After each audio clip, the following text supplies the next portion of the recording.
Boa noite, queridos, graça e paz.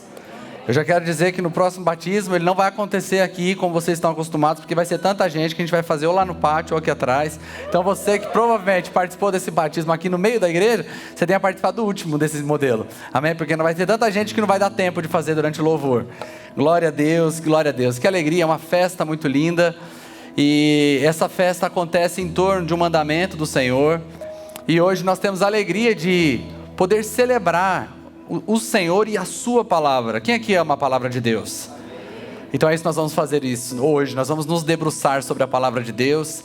O tema da mensagem dessa noite, ele é capcioso, porque é como se fosse uma pergunta interesseira: o que eu ganho com isso? E vocês vão entender ao longo da palavra o que nós queremos explorar. Essa é uma pergunta que emerge de dentro do ser humano quando ele enfrenta um desafio. Quando ele enfrenta uma situação complicada, ele sempre pensa o seguinte: o que eu ganho com isso? Onde isso vai dar? Eu coloquei a imagem aí de Davi olhando e ao fundo Golias, e talvez ele tenha pensado no dia, e talvez não, ele pensou, porque nós vamos ler sobre isso: o que eu ganho em enfrentar um gigante tão grande como esse? Talvez tenham gigantes em sua vida, desafios em sua vida, e que essa pergunta vai surgir de dentro de você, e nós queremos ver à luz das Escrituras como nós podemos lidar com isso. Quero mostrar que esse é o padrão de Deus. Sempre que Deus pede uma atitude muito difícil de alguém, é o padrão dele já mostrar a recompensa. Olha o que ele diz a Abraão, em Gênesis, no capítulo 12, do verso 1 ao verso 3. Então o Senhor disse a Abraão: sai da tua terra, do meio dos seus parentes e da casa do seu pai, e vá para uma terra que eu lhe mostrarei. Farei de você... Vamos parar só um pouquinho aqui antes de nós lermos o farei. Volta um verso anterior. Olha a ordem de Deus para Abraão: sai do meio da tua terra, do meio da tua parentela, e vá para um lugar que eu ainda lhe mostrarei. Agora imagina você chegando para sua esposa e dizendo assim: Deus me mandou ir embora daqui. Mas embora daqui aonde? Ele não quer que a gente fique perto dos nossos pais, da nossa família. Só um minutinho, gente, tem lugar vazio aqui na frente, de 2 em 2, então por favor, não queria que vocês fiquem em pé não, fiquem à vontade, podem vir aqui, tá? Imagina você chegando para sua esposa e dizendo assim: olha, nós vamos sair daqui, mas onde a gente vai morar? Não sei, Deus só me disse que nós temos que ir embora, mas não disse para onde nós devemos ir. É um pedido um tanto que inusitado que Deus faz a Abraão, que até nesse momento não se chamava Abraão ainda. Mas olha o que ele vai dizer depois de pedir algo tão difícil a ele. Vai dizer o seguinte: farei de você um grande povo e o abençoarei. Tornarei famoso o seu nome e você será uma bênção. Abençoarei os que te abençoarem e amaldiçoarei os que o amaldiçoarem. Por meio de você, todos os povos da terra serão abençoados. Então preste atenção, Deus chega para Abraão e fala: olha, sai do meio da tua terra, do meio da tua parentela, vai para um lugar onde eu ainda vou te mostrar. E antes de Abraão perguntar: mas por que eu faria isso? Ele diz: eu vou te abençoar, eu vou te engrandecer, eu farei o teu nome poderoso, eu te farei de você um povo grande, um povo numeroso, eu vou abençoar os que te abençoarem, eu vou amaldiçoar os que te amaldiçoarem. E Deus mostra o padrão dele, ele oferece um caminho de dificuldade, mas ele mostra a recompensa. Eu quero mostrar como Davi, ao enfrentar o gigante, ele teve essa certa pergunta. Olha o que o texto diz lá em primeiro livro de Samuel, capítulo 17, a partir do verso 25. Os israelitas diziam entre si: vocês viram aquele homem que subiu? Quem eles estão falando? Eles estão falando de Golias, um gigante de quase 3 metros de altura. E ele vai dizer o seguinte: ele veio desafiar Israel. O rei dará grandes riquezas a quem o vencer. Também lhe dará sua filha em casamento e o isentará de impostos em Israel e a família do seu pai. Davi perguntou aos soldados que estavam ao seu lado: o que será feito ao homem que matar esse filisteu e salvar a honra de Israel? Quem é este filisteu incircunciso para desafiar os exércitos do Deus vivo? Repetiram a Davi o que haviam comentado e lhe disseram: é isso que será feito ao homem que matá-lo. Então Davi está diante de uma obra incrível, de derrubar um gigante e livrar a honra de Israel. Diante desse grande desafio, ele pergunta: o que eu vou ganhar com isso? Talvez você esteja pensando que eu quero hoje suscitar no teu coração uma mentalidade de barganha, no sentido de que eu só faço algo para Deus se Deus disser o que eu ganho com isso. E não é esse o sentimento que eu quero despertar. O que eu quero despertar no seu coração é que quando Deus te chama para andar com Ele, Ele faz questão de que você saiba que o padrão dele é te recompensar. Você pode até nutrir um discurso piedoso, dizendo assim: não quero, não me preocupo com isso, eu não quero nada. Esse pode ser o teu padrão, seja lá por qual motivo você pensa assim, mas o padrão de Deus é que Ele ama te recompensar. Olha o que está escrito lá em Hebreus capítulo 11, o verso 6. O texto diz assim: sem fé é impossível agradar a Deus, pois quem dele se aproxima, primeiro, precisa crer que Ele existe e que recompensa o que o busca. Ou seja, o Senhor quer que você creia que Ele existe, mas Ele não quer somente que você creia que Ele existe, Ele também quer que você creia que Ele recompensa a sua busca. Amém? Está claro para você isso? Por quê? Porque nós vamos enfrentar desafios. Porque a vida cristã é uma vida de desafios, uma vida de renúncia e uma vida de sacrifícios. Olha o que está escrito em Lucas capítulo 14, a partir do verso 25. Uma grande multidão ia acompanhando Jesus. Este, voltando-se para ela, disse: se alguém vem a mim e ama o pai, a mãe, a mulher, os filhos, os irmãos, as irmãs e até a própria vida mais do que a mim, não pode ser meu discípulo. Aquele que não carrega a sua cruz e não me segue, não pode ser meu discípulo.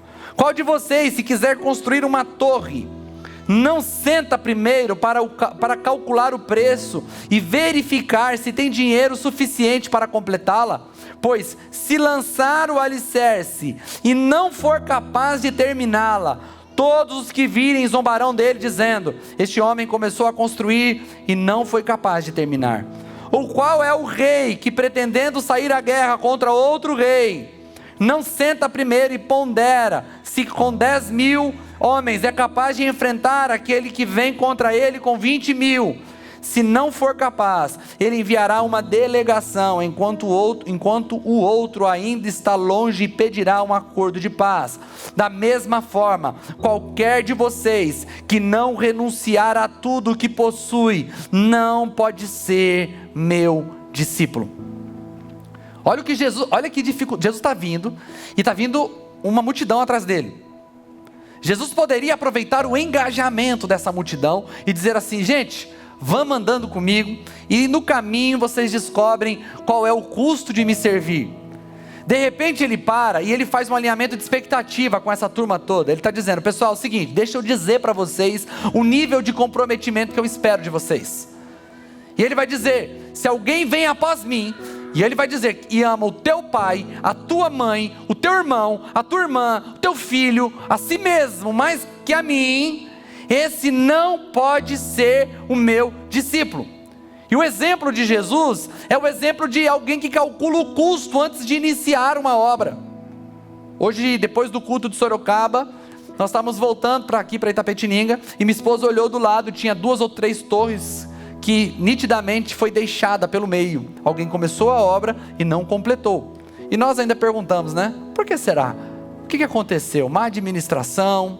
Aconteceu algum problema? Pensei comigo, né? Deve ter acontecido algum problema jurídico. Alguma coisa aconteceu que não permitiu que aqueles construtores terminassem aquela obra. Talvez muitas pessoas compraram o prédio, o apartamento na planta, e está parado ali, muito prejuízo para muita gente. E o que Jesus está dizendo é exatamente isso. Aquele que começa uma obra sem calcular é tolo. Porque é sábio, ao começar a construir uma obra, você calcule se você tem condições de ir até o fim. O que Jesus está dizendo é: você quer me seguir? Então saiba que para me seguir, você terá que ser capaz de renunciar tudo por amor de mim. Olha o nível de sacrifício que Jesus está pedindo daqueles que querem ser seu discípulo.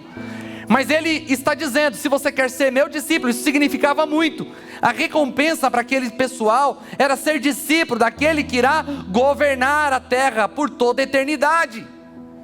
Quando Jesus diz isso, Jesus apresenta o nível da renúncia, ele também está apresentando o nível do privilégio. Se custa caro seguir a Jesus, porque esse é o maior privilégio que um homem e uma mulher pode ter. E eu quero mostrar para você esse padrão de Jesus sobre recompensa em dois tipos de pessoas. Eu quero ler com você Lucas capítulo 18, a partir do verso 18. Lucas 18, a partir do verso 18. O texto diz assim: certo homem importante lhe perguntou: bom mestre, que farei para herdar a vida eterna?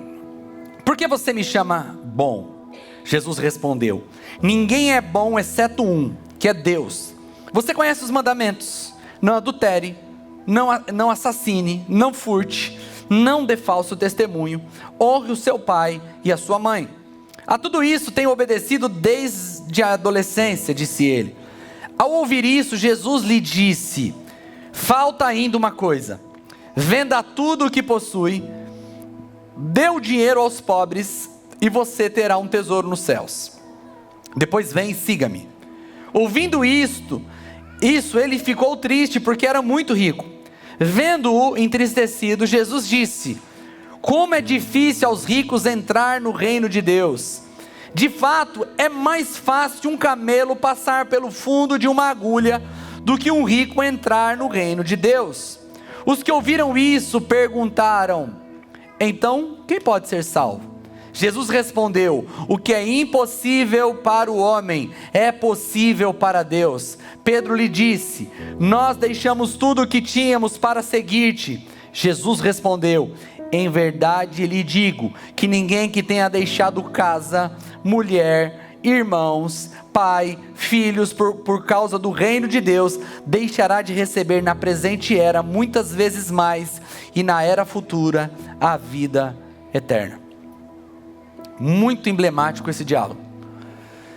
Jesus está pregando e de repente um jovem de importante posição, que o texto revela ser um jovem rico, ele chega para Jesus e diz: mestre, o que eu farei para herdar a vida eterna? Essa pergunta não era uma pergunta atípica, era uma pergunta típica.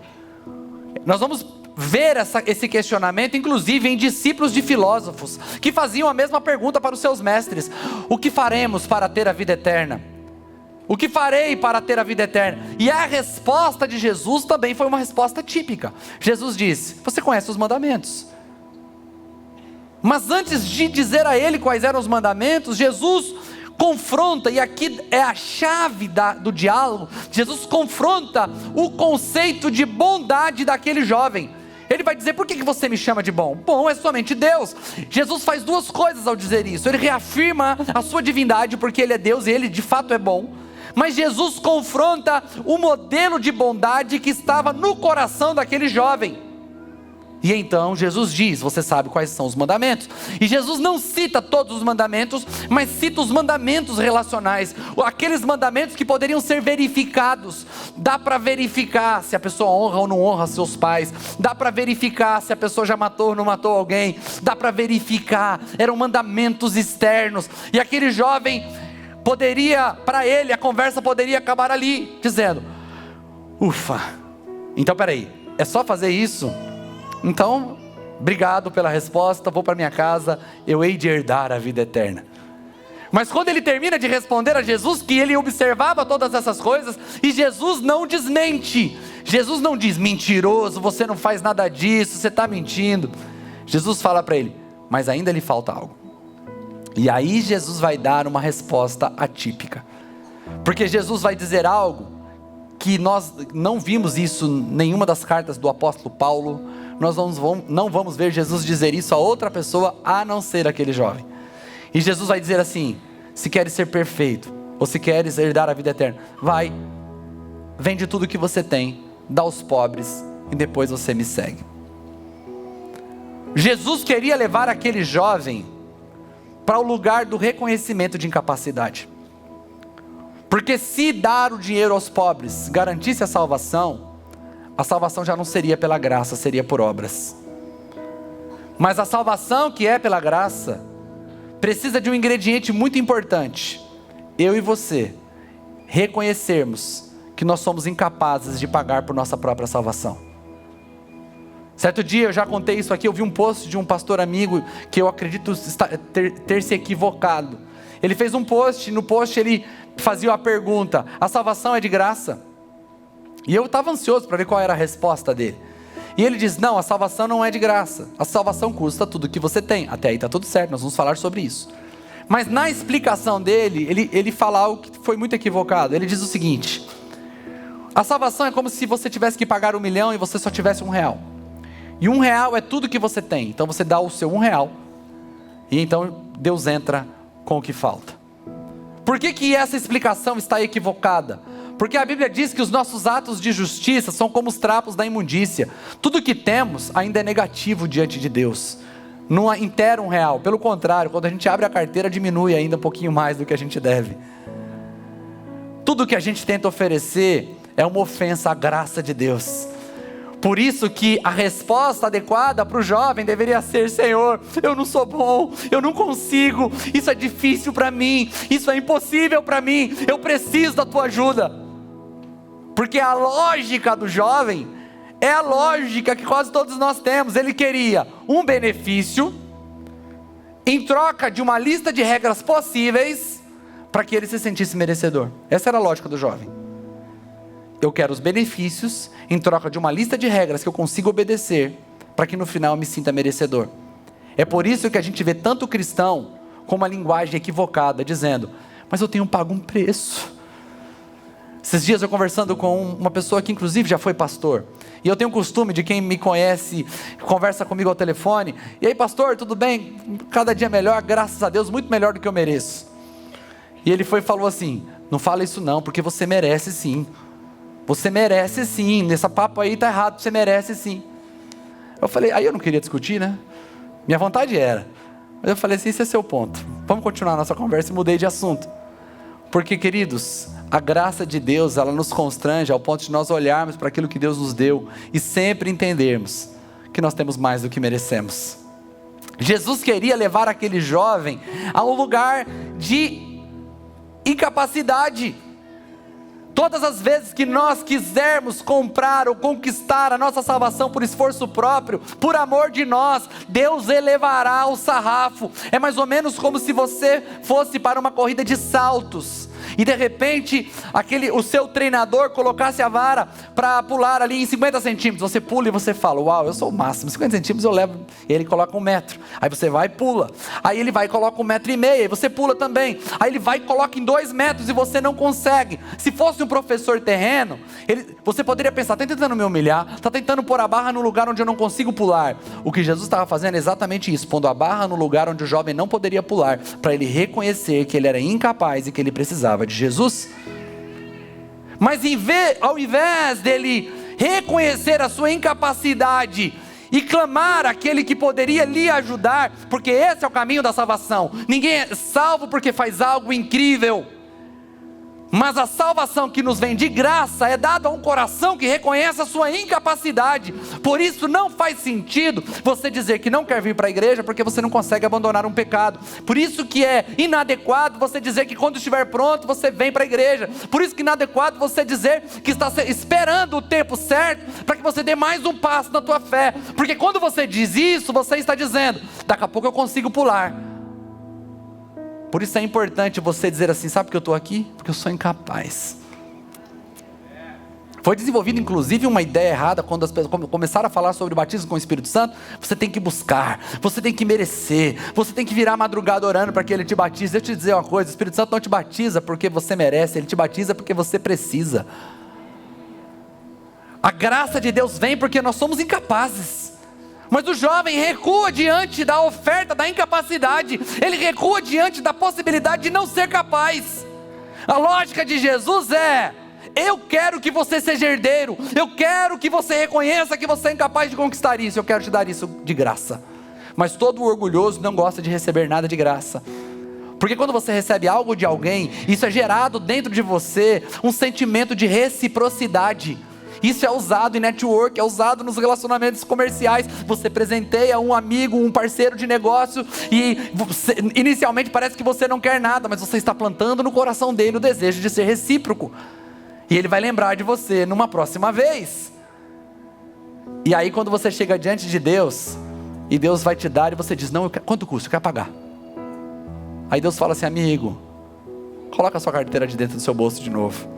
Mas eu quero pagar. Amigo, se eu te falar quanto custa, nem tudo que você tem poderia pagar o que eu precisaria te cobrar. Então só põe a carteira para dentro do bolso de novo, baixa a cabeça e diz, eu aceito humildemente o que o Senhor está me oferecendo. E quando Jesus faz isso, ele olha para todo mundo porque ele percebe que o jovem recua. Então Jesus vai dizer, como é difícil um rico entrar no reino dos céus. E nós, hoje, lendo esse texto, a gente lê o texto como se nós estivéssemos falando da nossa sociedade. É por isso que a gente não compreende o texto. Nós temos que voltar para lá e entender como foi para aquele povo ouvir isso. Ao contrário do que nossa mente pensa, o rico como malvadão, aquele que se acha autossuficiente, não era sobre isso que Jesus estava falando. Sabe por quê? Porque naquela época o rico era considerado mais espiritual que o pobre. Porque prosperidade financeira para eles era sinônimo de bênção de Deus. É daí que tiram essa teologia da prosperidade, que não é a teologia de Jesus. Mas eles olhavam assim, por quê? Porque era a lógica do Antigo Testamento. Davi, um homem próspero, Salomão, um homem próspero, nós vamos ver Abraão, um homem próspero. Então eles criaram a mentalidade de que o rico ele era mais próximo de Deus do que o pobre. E de repente Jesus diz, como é difícil o rico entrar no céu. Todos os pobres que estavam em volta disseram, então quem é que vai ser salvo? Porque Jesus pega aquilo que era considerado mais santo e diz, como é difícil um rico entrar no céu. E os pobres vão dizer, se o rico não entra, quem somos nós para entrar? E Jesus vai piorar, Jesus vai usar um ditado babilônico, só que ele vai trocar o elefante pelo camelo, porque isso é o que Jesus está dizendo ali é um ditado. Jesus vai dizer assim, ó, é mais fácil um camelo passar por o fundo de uma agulha do que um rico ser salvo. Aí as pessoas ao longo do tempo tentaram dizer o seguinte, o que Jesus estava tentando dizer, Jesus não estava falando de uma agulha normal, Jesus estava falando de uma fresta na parede da muralha, onde os camelos eram muito difícil um camelo conseguir passar por lá. Não, meu irmão, essa fenda no muro passou a ser uma realidade na Idade Média. No tempo de Jesus não tinha fenda nenhuma na parede. O que Jesus estava dizendo era um ditado babilônico, de uma agulha mesmo. É mais fácil passar um elefante, aí Jesus troca pelo camelo, pelo fundo de uma agulha, do que um rico ser salvo. Jesus está dizendo, é impossível. E aí todo mundo fica espantado. Espera aí, o jovem vem te perguntar, e você está dizendo para ele, é impossível. E Jesus está dizendo para você, é impossível alcançar a vida eterna. Aí todos nós ficamos abalados, aí Jesus diz, mas o que é impossível ao homem, é possível a Deus. Ele está dizendo que a salvação é obra de Deus, não é obra do homem, não é resultado do nosso próprio esforço, é um presente dado pela graça de Deus, porque Ele te ama, porque Ele quer te salvar, porque Ele está te dando isso e te chamando, vem que eu te salvo, eu faço aquilo que você não pode fazer, eu te dou aquilo que você não pode conquistar. Então Jesus estava levando o jovem para a conversa da impossibilidade, mas no meio da conversa Jesus apresenta algo sobre recompensa. Jesus está trabalhando o coração daquele jovem e de repente Jesus diz, vende tudo que tem, dá aos pobres, e ele diz, e terás um tesouro no céu. Mas tinha mais gente no lugar, os discípulos estavam ali. Então o primeiro tipo de pessoa é o jovem rico, que a maioria de nós já fomos esse tipo de pessoa. Nós queremos o benefício da salvação e nós queremos seguir regras que sejam possíveis. Não vem por regra muito difícil que eu não estou afim de obedecer. Mas tem umas regras aí que eu aceito, a gente faz concessão em troca de um benefício. Mas a gente começa a seguir Jesus, e a gente começa a esquecer dos benefícios, e a gente começa a se apaixonar por Jesus. Quantos apaixonados por Jesus nós temos aqui? E nós não estamos nem pensando mais em que nós vamos ganhar, nós só queremos estar aos pés de Jesus. E os discípulos estavam assim, porque na vez deles, não teve esse papo. O que teve na vez dos discípulos? Uma galera chegando na praia, os discípulos arrumando a rede, Pedro estava ali consertando a rede depois de uma noite frustrada de não pescar nada. Aí aquela multidão começa a pisar em cima da rede de Pedro. E Pedro ali trabalhando, olhando para aquela multidão. Daqui a pouco Jesus chega para Pedro e fala: você podia empurrar seu barco para a água de novo, que eu queria usar ele para pregar em cima hoje. Aí Pedro olha, empurra o barco para a água. Jesus usa o barco de Pedro para pregar. Depois Jesus fala: ó, lança a rede. Mas Senhor, já pesquei a noite toda, mas não deu nada, mas sobre tua palavra eu vou lançar. Pedro pesca uma pesca maravilhosa. Depois de pescar essa pesca maravilhosa, Jesus disse para Pedro e para os demais: a partir de hoje, vos farei pescador de homens. E Jesus saiu andando na praia. E os discípulos viram Jesus andando, viram um barco cheio de peixe, pensaram na sua família, e não pensaram duas vezes, deixaram tudo para trás e seguiram Jesus. Só que eles nunca perguntaram se tinha algum tipo de recompensa. Mas de repente eles estão ouvindo Jesus conversar com o jovem, e Jesus diz assim: e terás um tesouro no céu. Eu imagino, gente, eu fico imaginando na minha cabeça, um olhando para o outro assim, Pedro olhando para João e falou assim: ele tinha falado com você esse negócio de tesouro aí? Aí João fala: comigo não, e com você, Tiago? Rapaz, eu só ouvi falar que eu ia ser pescador de homem.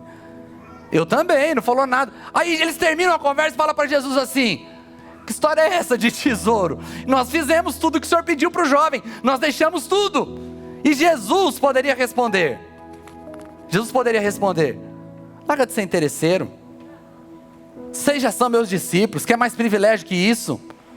Mas de repente, Jesus olha para Pedro e diz assim: em verdade te digo, que ninguém que tenha deixado pai e mãe por amor de mim, não receberá muito mais aqui nesta era, e ainda a vida eterna.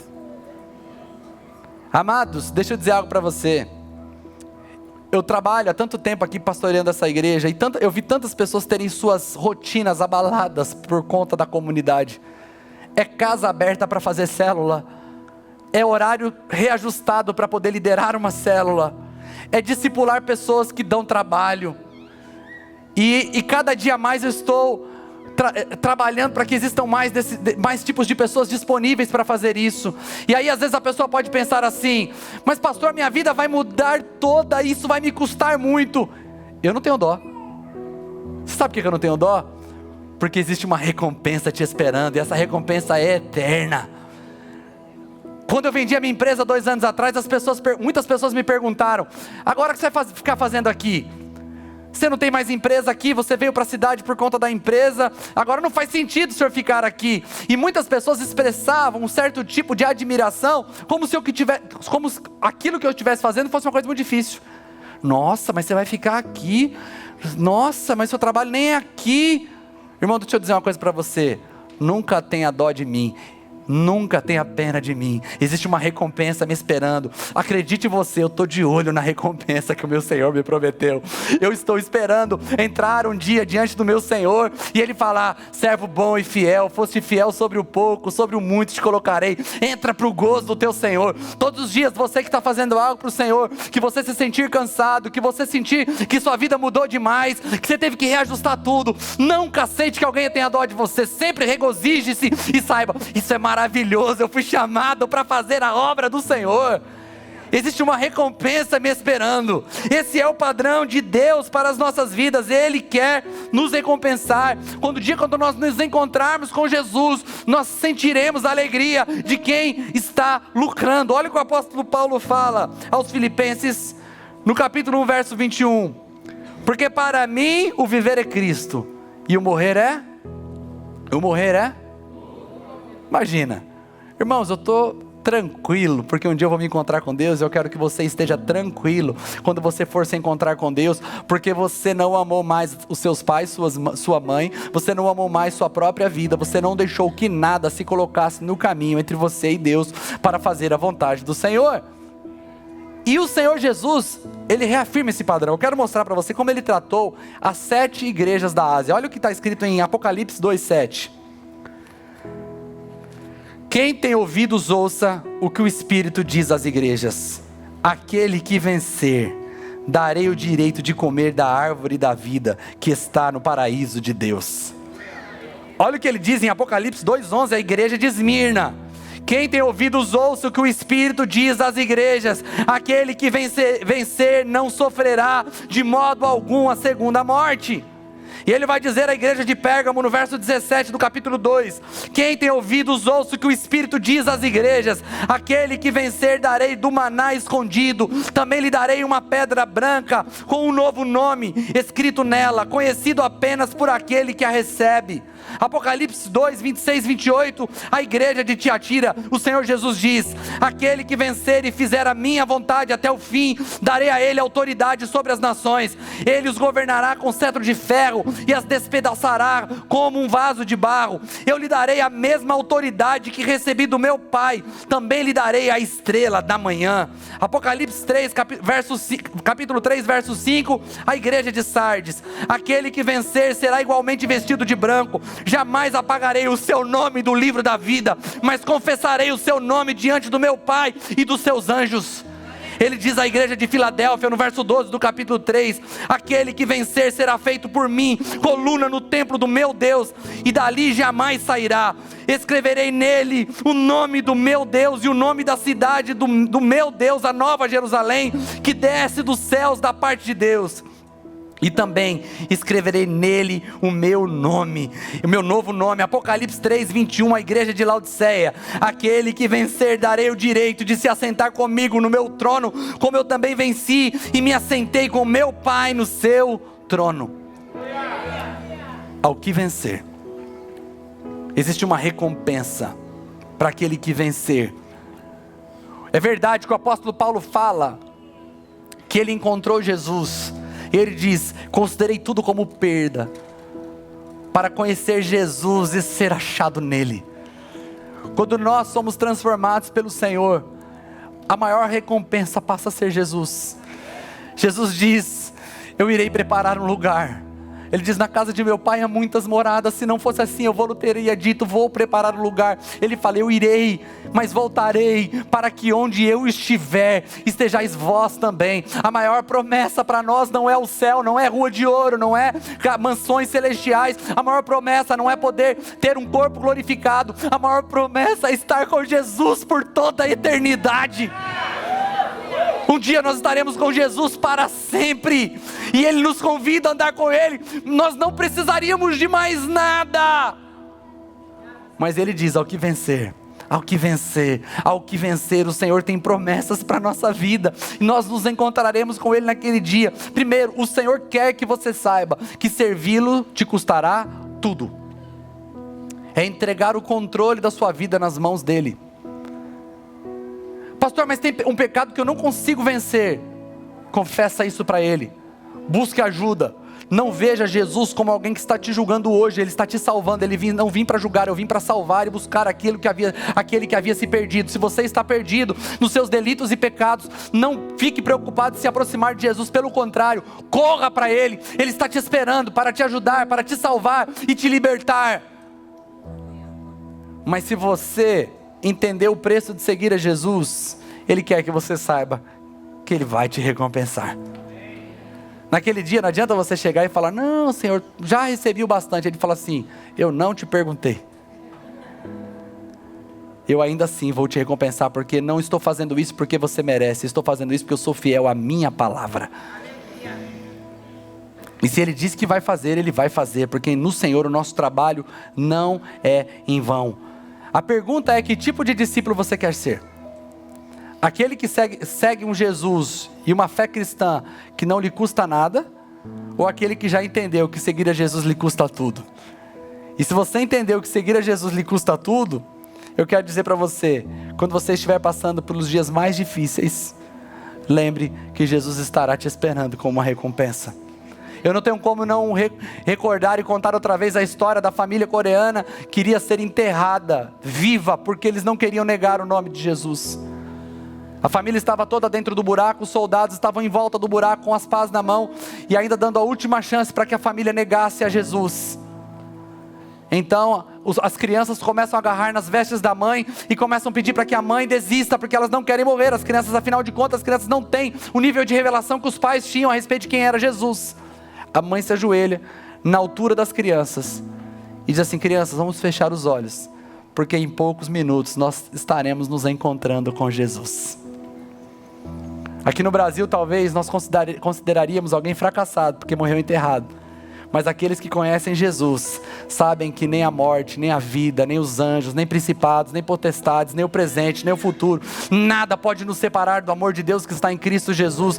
Podemos não ter o tanto de condições financeiras que queríamos ter, mas uma coisa teremos, nós teremos a presença de Jesus do nosso lado. Esses discípulos terminaram suas vidas sem nenhum centavo no bolso. Quando um paralítico tentou interpelar Pedro, querendo dele uma esmola, ele olha para o paralítico e diz: não tenho ouro e não tenho prata, mas uma coisa eu tenho, levanta e anda em nome de Jesus. Deixa eu dizer, está chegando o tempo onde o Senhor quer mudar o nosso conceito de sucesso. Foi nos impregnado que ter sucesso é onde tudo dá certo. Deixa eu dizer, nós temos sucesso quando Jesus está conosco, onde temos a certeza da presença dEle em cada passo, em cada lugar que vamos. O Senhor Jesus quer levantar uma geração de discípulos nesses dias, de pessoas que estejam dispostos a darem as suas vidas, pessoas que estejam dispostos a mudar a sua agenda, a reorganizar o seu dia, a reorganizar inclusive onde moram, para dizer: tudo vai ser em prol de servir a Jesus, porque eu sou discípulo dele, e eu fiz esse compromisso com ele, e eu vou até a morte.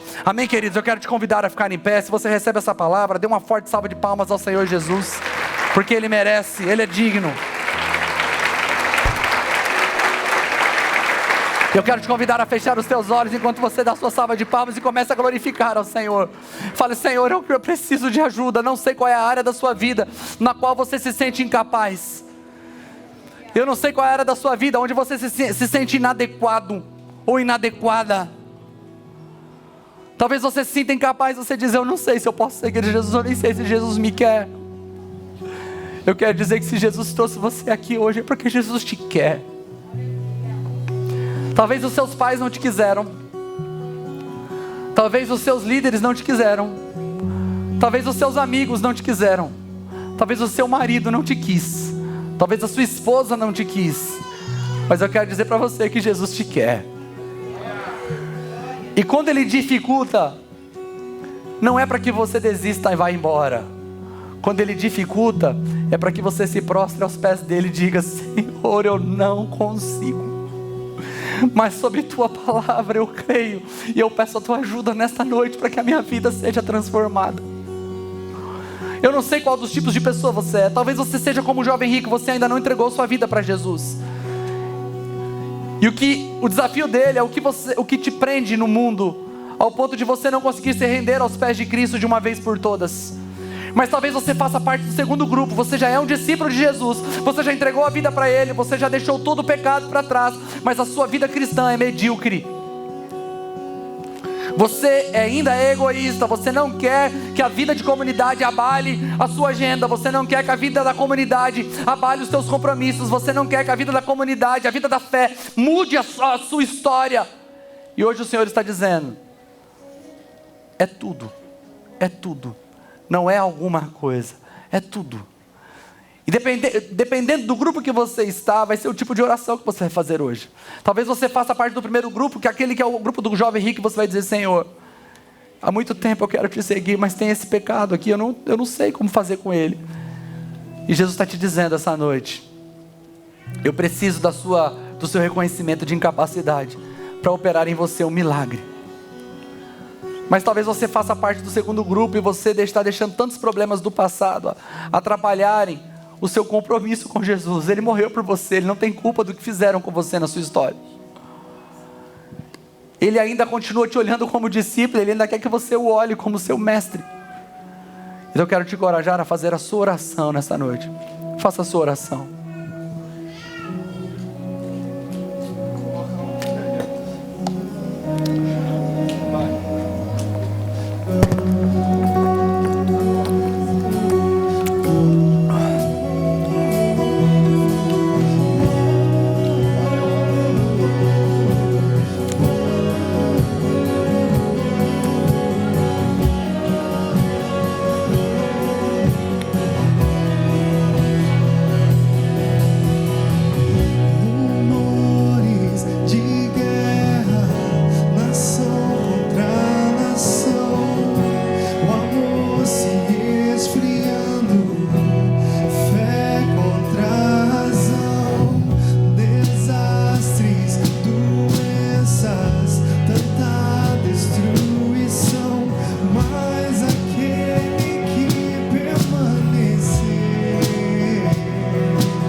fazer a sua oração.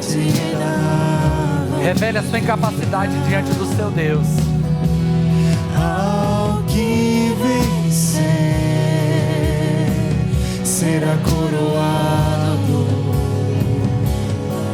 coroa da vida. Ao que vencer matarei a fome. Oh, conheço.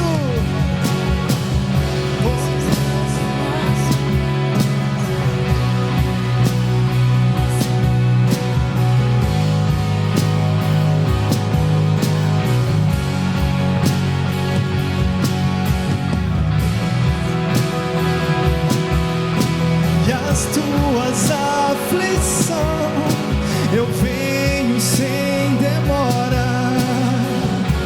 Teu coração e o primeiro amor, volta ao primeiro amor.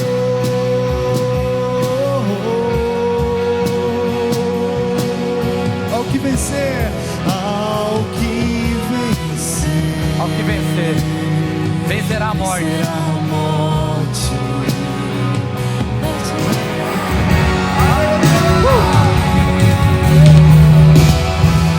Ao que vencer,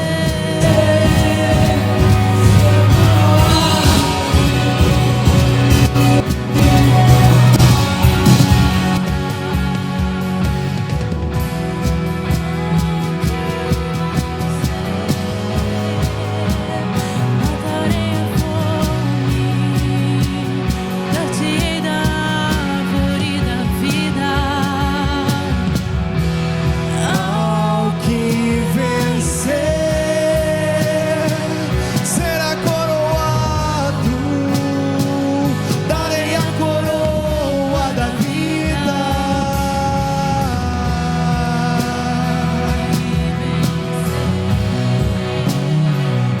Vencerá a morte. Aleluia, aleluia, glória a Deus. Antes de nós encerrarmos, eu queria já chamar os líderes aqui à frente, porque hoje é uma noite que nós temos uma oportunidade para dois tipos de pessoas. Para você que ainda não entregou sua vida para Jesus, hoje é uma oportunidade de você parar de dar desculpas. Você pode fazer como o jovem rico, simplesmente virar as costas e dizer assim: reconheço que é impossível e por isso eu vou embora. Ou você pode ser diferente que o jovem rico e dizer: eu reconheço que é impossível e é por isso que eu vou correr para Jesus, porque só Ele é capaz de fazer o que eu não posso fazer. Talvez você se afastou dos caminhos do Senhor porque você se sentiu inadequado, porque você se sentiu incapaz. E você não sabia que esse sentimento de incapacidade e inadequação é o sentimento necessário para você se prostrar aos pés de Jesus. Ninguém vai embora porque é incapaz. Nós ficamos quando somos incapazes. Como abandonar a única ajuda que precisamos no momento que mais precisamos? Não faz sentido algum. Mas não é só esse tipo de pessoa que hoje tem a oportunidade. Talvez você que está aqui, que é cristão há muitos anos, mas que sempre foi um cristão vivendo no limite do teu conforto. Jesus, eu não estou afim de ser pescador de homens, não estou afim de fazer nada de diferente, porque eu não quero me cansar além do comum, já tenho minha vida para me preocupar. Deixa eu te lembrar que você está amando sua vida mais que a Jesus nesse caso. E hoje Ele está dizendo a você: se você amar a si mesmo, seus pais, suas mães, mais do que a Ele, você não pode ser discípulo dele. Pastor, isso é impossível. Para você também há um Deus do impossível aqui nesta noite para te atender. Apresente a Ele suas impossibilidades e permita que Ele reorganize a sua história, a sua vida e te conduza ao lugar de intensidade que Ele preparou para você desde a eternidade. Então hoje, depois de nós encerrarmos essa reunião, esses irmãos todos estarão aqui. Vai ter terminado a reunião para aqueles que querem e precisam ir embora. Mas para você que entende que precisa de um novo compromisso, irmãos, tenha certeza Eu já vim para frente aqui nessa mensagem. No meu quarto, quando Jesus estava falando comigo, eu entendi que eu precisava de reafirmar o meu compromisso de intensidade. Com certeza, se eu estivesse ouvindo essa palavra pela primeira vez, eu seria o primeiro a vir correndo dizendo assim: tem tantas coisas que são difíceis para mim, mas eu quero abandonar todas elas na fé de que Jesus me capacita para ir além. Mas se você não entregou sua vida para Jesus, não vá embora. Não faça como o jovem rico, que ouviu essa mesma palavra de Jesus e entristecido foi embora, porque ele não conseguia abrir mão daquilo que o prendia. Deixe tudo para trás e venha correndo e fale a um desses irmãos: eu quero entregar minha vida para Jesus, eu quero voltar para Jesus, e eles estarão aqui para te ajudar e te servir, para que você confesse que esse dia Jesus marcou a sua história. Amém? Jesus, muito obrigado pela tua presença nesse lugar. Obrigado por nos permitir participar da tua mesa e da tua festa. Obrigado porque o Senhor ainda tem salvado pessoas em nosso meio. Obrigado, Senhor, porque a nossa fé está renovada e restaurada, e em 2025 nós viveremos isso de forma múltipla, Senhor. Abra o nosso entendimento, abra o nosso coração, expanda o nosso interior para viver aquilo que o Senhor tem planejado para nós. Pai, que nesse momento todas as barreiras caiam, e aqueles irmãos que precisam de ajuda, eles enfrentem a vergonha, enfrentem qualquer outro tipo de obstrução, mas que eles não saiam daqui sem marcarem diante de Deus um novo compromisso. Que o amor de Deus, a graça de Jesus Cristo, seu Filho, e a comunhão do Espírito Santo esteja sobre cada um de nós, desde agora e para todos sempre. Todos digam amém. Que Deus te abençoe e que você tenha uma ótima semana. Ao que vencer, matarei a fome da ti da árvore da vida. Ao que vencer, será coroado, darei a coroa da vida. Ao que vencer,